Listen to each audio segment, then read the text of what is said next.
आज हम लोग यूनिट 1 का चैप्टर 2 के बारे में देख रहे हैं, जिनमें से हम लोगों का आज का टॉपिक था रिप्रोडक्टिव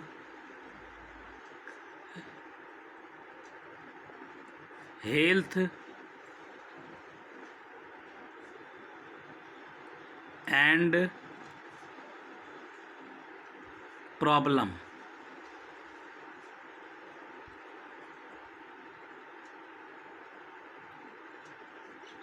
और इसके क्या क्या उपाय होते हैं, इसी के बारे में देखना था।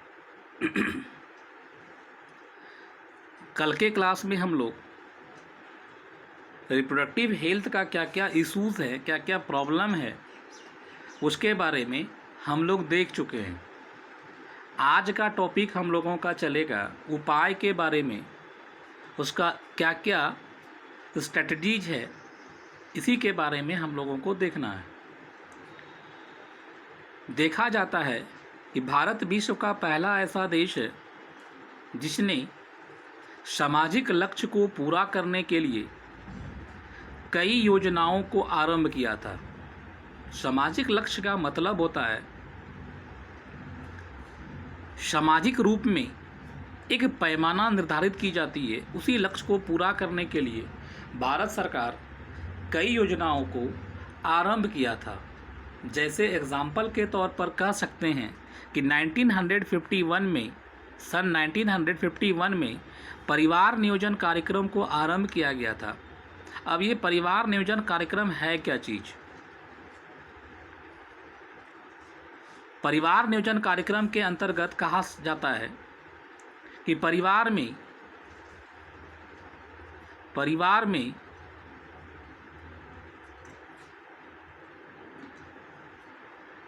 बच्चों की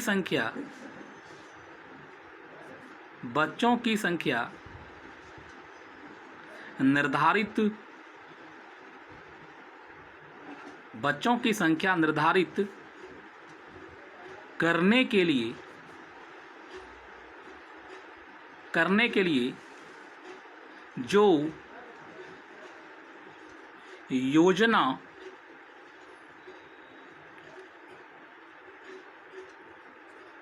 बनाई जाती है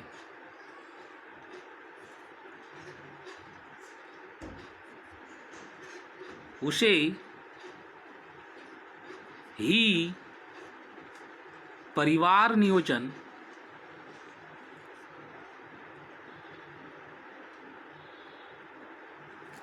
कहा जाता है।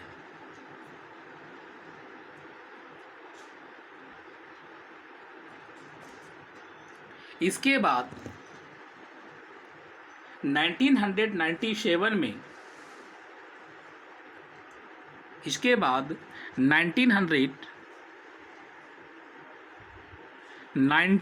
में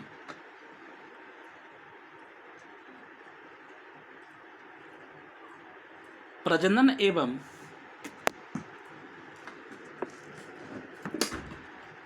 एवं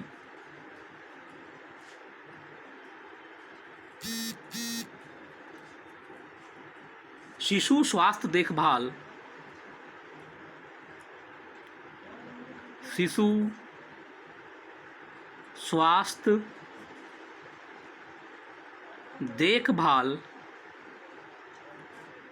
जिसे RCH कहा जाता है,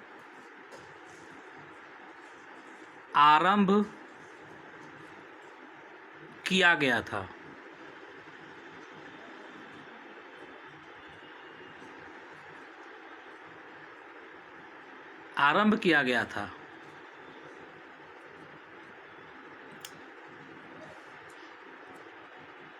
इस RCH के कई लक्ष्य को निर्धारित किया गया था, जिसके अंतर्गत कई सारी बातें सामने रखी गई थी। इसके कई पैमाना को निर्धारित किया गया था। जिसके अंतर्गत बहुत सारी बातें सामने आई थी। मुख्य रूप से आरसीएच के 3 लक्ष्य थे। आरसीएच का पूरा नाम होता है रिप्रोडक्टिव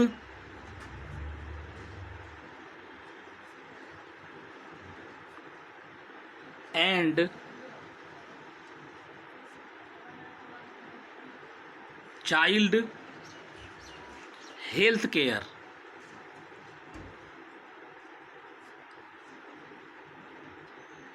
इसी को आरसीएच कहा जाता है। यह आरसीएच 1997 में लॉन्च्ड किया गया था। It has 3 goals.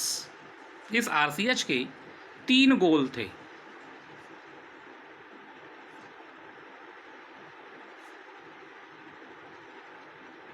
इसके 3 लक्ष्य थे।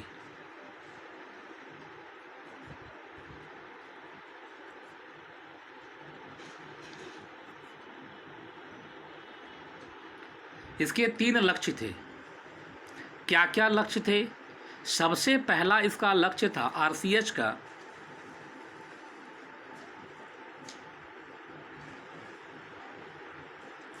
तीन लक्ष्य में क्या क्या था? सबसे पहला था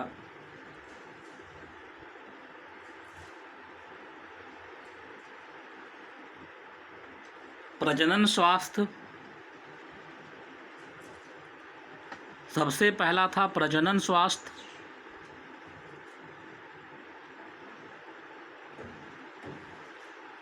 मतलब रिप्रोडक्टिव हेल्थ।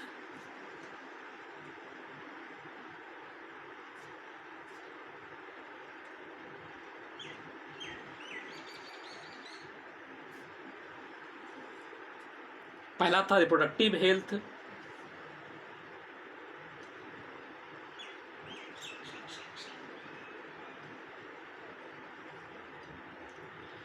दूसरा था चाइल्ड केयर, शिशु देखभाल।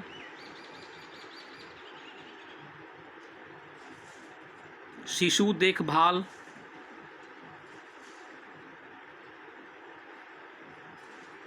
Child care.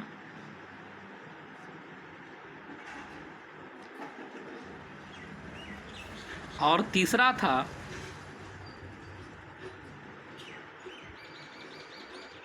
जनन नियंत्रण।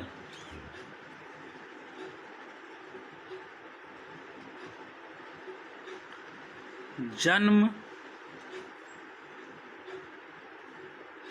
नियंत्रण, फर्टिलिटी रेगुलेशन।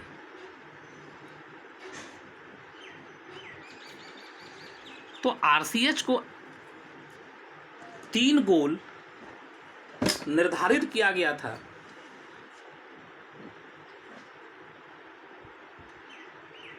यदि पूछा जाएगा कि आरसीएच के क्या क्या गोल थे, क्या क्या लक्ष्य थे, तो मुख्य रूप से 3 लक्ष्य हैं। सबसे पहला था प्रजनन स्वास्थ्य। मतलब प्रजनन से संबंधित कोई भी रोग हो या कोई भी विकृति हो, उसको किस प्रकार से ठीक किया जा सके या किस प्रकार से ठीक रखा जा सके, ये सारी बातें इसके अंतर्गत आती है। अर्थात हम कह सकते हैं कि प्रजनन स्वास्थ्य, रिप्रोडक्टिव हेल्थ तभी सुधारा जा सकता है जब लोगों को प्रजनन से संबंधित जानकारियां उपलब्ध कराई जा सके।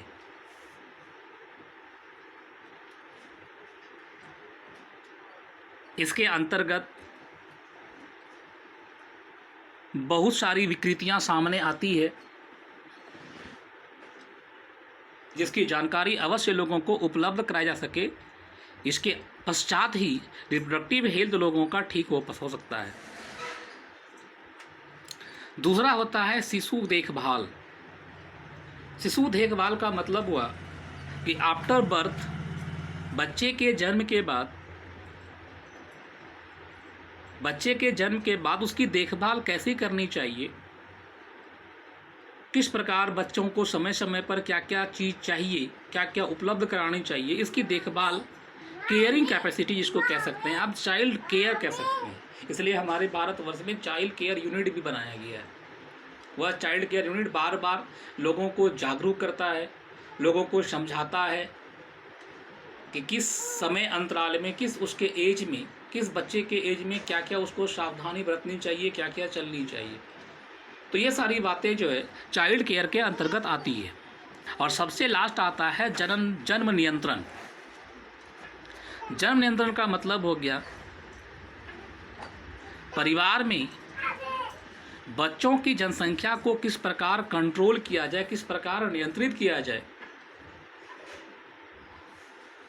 जिस प्रकार देश की जनसंख्या भी लगातार बढ़ती चली जा रही है, कुछ लोग समझते हैं कि बच्चे भगवान की देन होते हैं, जितना हो रहा है होने दो। ऐसा नहीं। तो फर्टिलिटी रेगुलेशन भी सही तरीके से होना चाहिए। बच्चे भगवान की देन नहीं है, इसमें सरकार को भी आगे आनी चाहिए। तो फर्टिलिटी रेगुलेशन जो है यह भी एक बहुत बड़ी योजना में शामिल थी।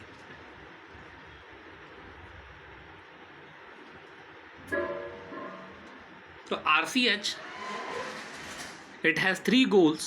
First, reproductive health, second, child care, and third, fertility regulation. सावधानियों को बरतने के लिए बहुत सारे माध्यम हैं लोगों को जागरूक करने के लिए। जैसे कि आप टीवी के माध्यम से देखते हैं, कई प्रकार की योजनाओं को चलाया गया। टीवी के द्वारा भी लोगों को जागरूक किया जाता है। प्राथमिक स्वास्थ्य केंद्र भी हैं, वहाँ पर भी कई लोग जो हैं, कई वहाँ पे कर्मी रहते हैं जो लोगों को जागरूक करते हैं। सरकारी एवं गैर सरकारी की सहायता से भी लोगों के बीच प्रजनन के विभिन्न घटकों के बारे में जानकारी साधारण सावधानियों को समझने में सहायता करती है। इसके अलावे भी हम ये कह सकते हैं कि माता पिता एवं अन्य घनिष्ठ संबंधियों, जो घर के माता पिता हैं, समय में बदलाव लाना चाहिए। जो घर के माता पिता हैं, जो हमारे घनिष्ठ संबंधी हैं, जिनसे हम सारी बातों को शेयर कर सकते हैं, जो घनिष्ठ संबंधी है, अध्यापिकाओं एवं दोस्तों का कर्तव्य है कि नौजवान बच्चों को सेक्सुअल एजुकेशन, रिप्रोडक्टिव हेल्थ के बारे में जानकारी अवश्य प्रदान करें। इसके साथ ही लोगों को ये जानकारी मिलनी चाहिए कि विवाह के लिए सही उम्र क्या है। भारत सरकार की तरफ से लड़कों के लिए 21 वर्ष फॉर बॉयज़ तथा लड़कियों के लिए 18 वर्ष फॉर गर्ल्स निर्धारित की गई है। तो इसकी जानकारी भी लोगों को उपलब्ध करानी चाहिए। सिर्फ जानकारी ही नहीं, इसके पूर्व विवाह करने से क्या क्या दुष्परिणाम आते हैं, इसके बारे में भी लोगों को अवगत करानी चाहिए। और सबसे अंतिम बोल सकते हैं हम लोग कि देश की बढ़ती हुई जनसंख्या पर भी लगाम लगानी चाहिए। कि उपाय है, साथ ही साथ बच्चों को स्कूली समय तथा कॉलेज समय में सेक्सुअल एजुकेशन की जानकारी अवश्य मिलनी चाहिए। इसके लिए हर वर्ग के छात्रों को, चाहे वो साइंस के हो, चाहे कॉमर्स के हो, चाहे आर्ट्स के हो, किसी भी संकाय के छात्रों या छात्राएं हो, उनको सेक्सुअल एजुकेशन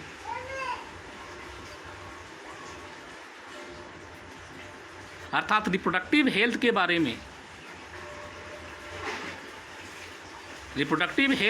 में अवश्य जानकारी मिलनी चाहिए। 1 दिसंबर को वर्ल्ड एड्स डे मनाया जाता है। इसी प्रकार हर युवाओं को, हर वर्ग के लोगों को स्वास्थ्य संबंधी जानकारी, सेक्सुअल एजुकेशन की जानकारी अवश्य मिलनी चाहिए। इससे लोगों का भी आर्थिक विकास होगा, मानसिक विकास होगा और भारत जो है एक अच्छी कंट्री के रूप में, एक स्वस्थ कंट्री के रूप में सामने उभरेगा। अतः हमारे माता पिता, शिक्षक वर्ग तथा घनिष्ठ संबंधियों को भी ये चाहिए कि बच्चों के साथ बैठकर बात करें, सेक्सुअल एजुकेशन के बारे में जहाँ तक उनको जानकारी प्राप्त है वो जानकारी शेयर करें। तो ये सारी बातें होती है। आज का यहीं तक रहेगा टॉपिक। धन्यवाद सबको।